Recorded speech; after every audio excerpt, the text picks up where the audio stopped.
ഒരു ദിവസം രാവിലെ കടുവ പ്രഭാത സവാരിക്ക് ഇറങ്ങിയ സമയത്ത് കഴുതയെ കണ്ടുമുട്ടി. അപ്പോൾ കഴുതയുമായിട്ട് ഇങ്ങനെ സംസാരിച്ചുകൊണ്ടിരിക്കുന്നതിൻ്റെ ഇടയിൽ കഴുത ഒരു പ്രസ്താവന ഉണ്ടാക്കി. ഈ കാണുന്ന പുല്ലിനെല്ലാം ഇപ്പം നീല നിറമാണെന്ന് പറഞ്ഞു. അപ്പോൾ കടുവ പറഞ്ഞു ഇത് നീല നിറമല്ല, ഇത് പച്ച നിറമാണെന്ന് പറഞ്ഞു. പക്ഷേ അത് അംഗീകരിച്ചു കൊടുക്കാൻ വേണ്ടിയിട്ട് കഴുത തയ്യാറായില്ല. കഴുത തൻ്റെ ആ ഒരു നിലപാടിൽ ഉറച്ചു നിൽക്കുകയാണ്.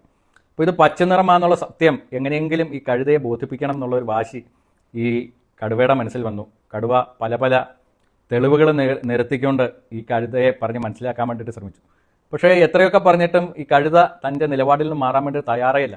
കഴുത തുടർന്നുകൊണ്ടേയിരുന്നു ഇത് നീല നിറമാണ്, നീല നിറമാണ്.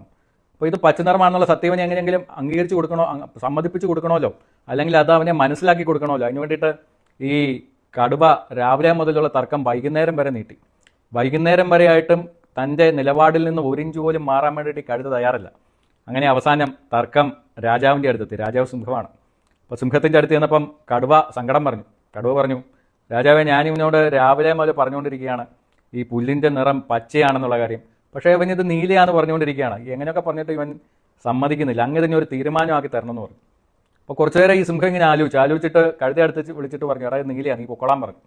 അങ്ങനെ കഴുത സന്തോഷത്തോടു കൂടിയിട്ട് പോയ സമയത്ത് കടുവയോട് സിംഹം പറഞ്ഞു, നിനക്ക് ഞാൻ 50 ചാട്ടവാറടി ഞാൻ ശിക്ഷയായിട്ട് തരാൻ വേണ്ടിയിട്ട് പോവാണ്. അതിനോടൊപ്പം തന്നെ നീ 6 മാസം അകത്തും കിടക്കണമെന്ന് പറഞ്ഞു. അപ്പോൾ ഇത് കേട്ട് കഴിഞ്ഞപ്പോൾ കടുവ പറഞ്ഞു, അങ്ങ് എന്താണ് ഈ പറയുന്നത്?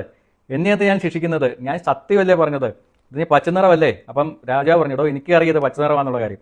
പക്ഷേ ഞാൻ നിന്നെ ശിക്ഷിക്കുന്നതിനെന്നറിയോ, ഈ വിവരം കെട്ടവനോട് ഇക്കാര്യം പറഞ്ഞുകൊണ്ട് നീ തർക്കിച്ചില്ലേ, അങ്ങനെ തർക്കിച്ചതിനാണ് നിനക്ക് ഈ 50 ചാട്ടവാറടി. പിന്നെ ഞാൻ നിന്നെ പിടിച്ച് അകത്തിരുന്ന് എന്ത് ഞാനറിയോ, ഈ തർക്കം നീ രാവിലെ മുതൽ വൈകുന്നേരം വരെ നീ ഇവനോട് തർക്കിച്ചുകൊണ്ടിരുന്നില്ല, അതിനു വേണ്ടിയിട്ടാണ് നിനക്ക് ഈ ശിക്ഷ. പിന്നെ നീ ഇവനെ എൻ്റെ മുമ്പിലേക്ക് കൊണ്ടുവന്നതിനും. അങ്ങനെ രാജാവ് ഈ കടുവയെ ശിക്ഷിച്ചു എന്നാണ്. അപ്പോൾ ഇതുപോലെയാണ് ചില തർക്കങ്ങളിൽ നമ്മൾ ഏർപ്പെടുമ്പോൾ ഉണ്ടാകുന്ന ഒരവസ്ഥ. ചില ആൾക്കാരെ ചില കാര്യങ്ങൾ പറഞ്ഞ് മനസ്സിലാക്കാൻ വേണ്ടിയിട്ട് പറ്റില്ല.